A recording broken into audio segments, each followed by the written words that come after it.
Hi everyone, I hope you're doing well, sending you tons of love. And before we get into it, I'm just going to address the potential distractor here. If you're watching the video, you'll notice that I have a bandage on my eyebrow. We were moving a bunch of stuff in our storage space, and a box came down and smucked me in the head right on the eyebrow eyelid. So I'm going to have a nice shiner. Oh, welcome to life. There are never any dull moments. But anyways, now that that's out of the way and you're not wondering what's going on with my face, today I want to address a topic that a dear viewer brought up. It's an important one. It's a little bit of a heavy one, but I think it's very important that we talk about this, that we shine a light on it for awareness so that we can see where we're at and move forward from a more informed place. So today I want to address self-hate, self-loathing, the negative stories that we tell ourselves, because a lot of us struggle with this. And this is something that I help a lot of clients move out of, because our stories about ourselves inform every part of our lives, really. And if we are telling ourselves negative stories about who it is that we are, that will kind of cloud our perception of everything that happens in our lives. So it's incredibly important work to cultivate a positive self-image and to undo negative, destructive thought patterns. This is how you can start to really transform your life on many different levels. So let's look at the origin of our self-perception. Your view of yourself initially came from other people. It came from the people around you, intentionally and unintentionally. When we're children, it's very important that we are pleasing to the people around us. When we are pleasing to the people around us, we get our needs met and we can survive. And depending on the type of household that you grew up in, the feedback that you're getting about how to be pleasing will be different. But a lot of us along the way have internalized that certain aspects of ourselves are not pleasing to the people around us.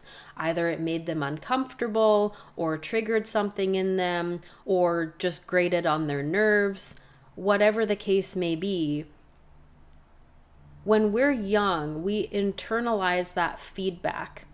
And that can turn into negative self-talk and negative stories that we tell ourselves over and over again. Oh, I got negative feedback about this way that I was acting or this thing that I was doing, so I'm not going to do that again so that I can please the people around me and I can survive. So a lot of the time, this is constructive. I mean, you're not supposed to, when you get feedback, not to put your hand on a hot stove. That's for your safety. But when we're young, we don't really have the capacity to distinguish between something that's meant for our safety and something that is an intrinsic part of ourselves that is getting negative feedback that we internalize and suppress.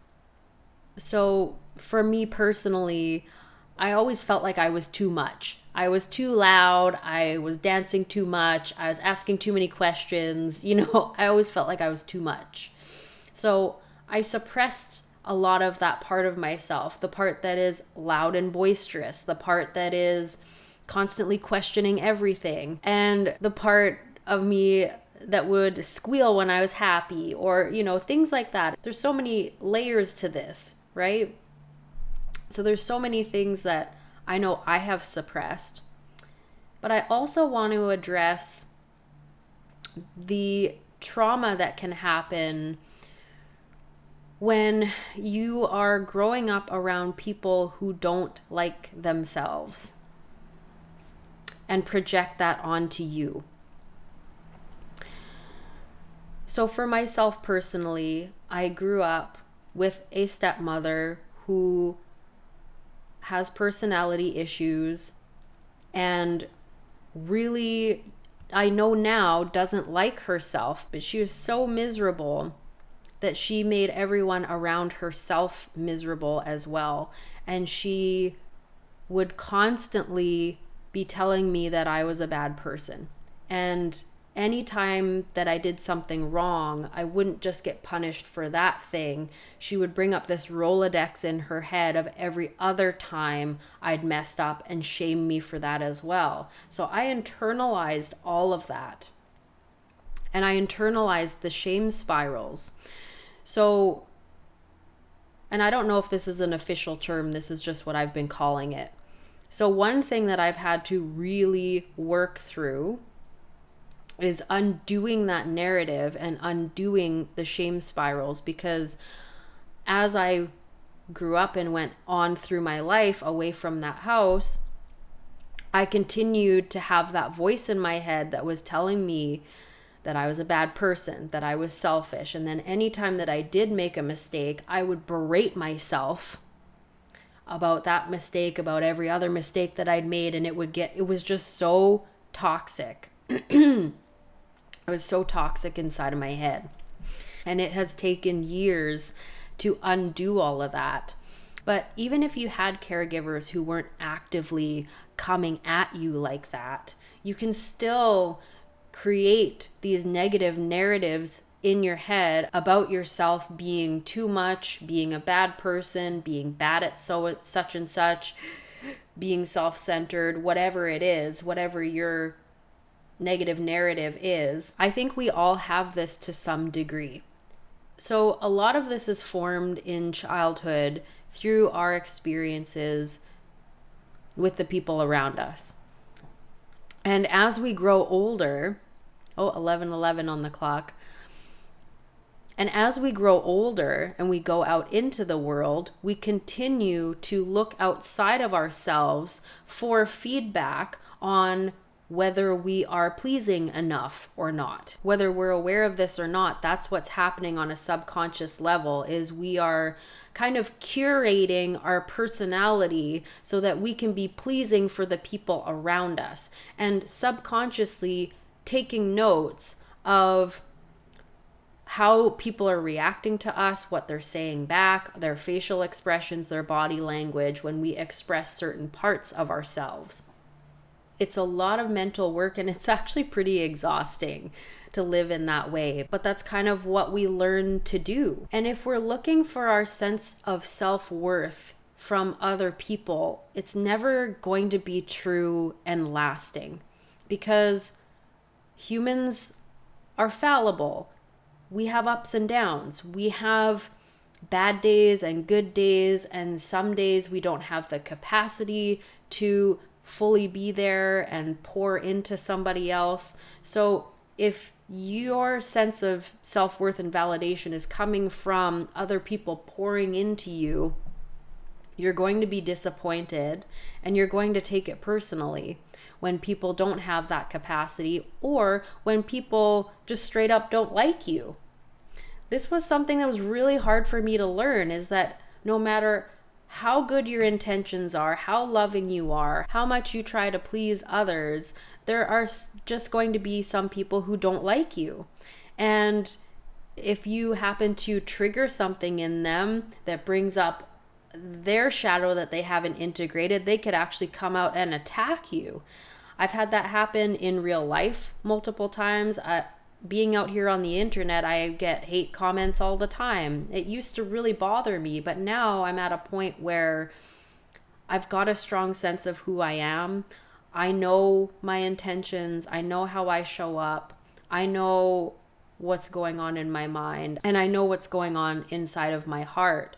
So when I get that kind of reaction to me, to myself, I don't take it as personally, because I can see that whatever is happening for the other person is coming through their own emotions, their own beliefs, their own traumas, their own triggers, all of that. I'll look at it objectively and see if I've contributed to this, if there is something that I can do here. But if there isn't, then you just gotta leave it. That being said, if you have a negative self-image and something like that happens to you, you will automatically agree with that person, with what they're saying about you, because it confirms that negative story that you're telling yourself in your head. And then you can just spiral down the rabbit hole from there. And that is why on this channel, on this podcast, I want to offer perspectives and tools that will help you and me and us build a strong sense of self, build a positive relationship within. Because when you have a good, solid relationship with yourself, it makes navigating every other interaction in this world way easier. It doesn't mean that there will never be challenges again, because life is full of them. But when you have a positive and strong sense of self, then you can move through these kinds of experiences more smoothly and not take things as personally, because you know who you are. And it's important to be aware that when people are not happy within themselves and they're not doing the work on themselves, it's much easier for them to project that onto you than it is to look in the mirror and deal with their own stuff. So one of the most empowering things you can do for yourself is to stop looking at yourself through the eyes of people who don't even like themselves.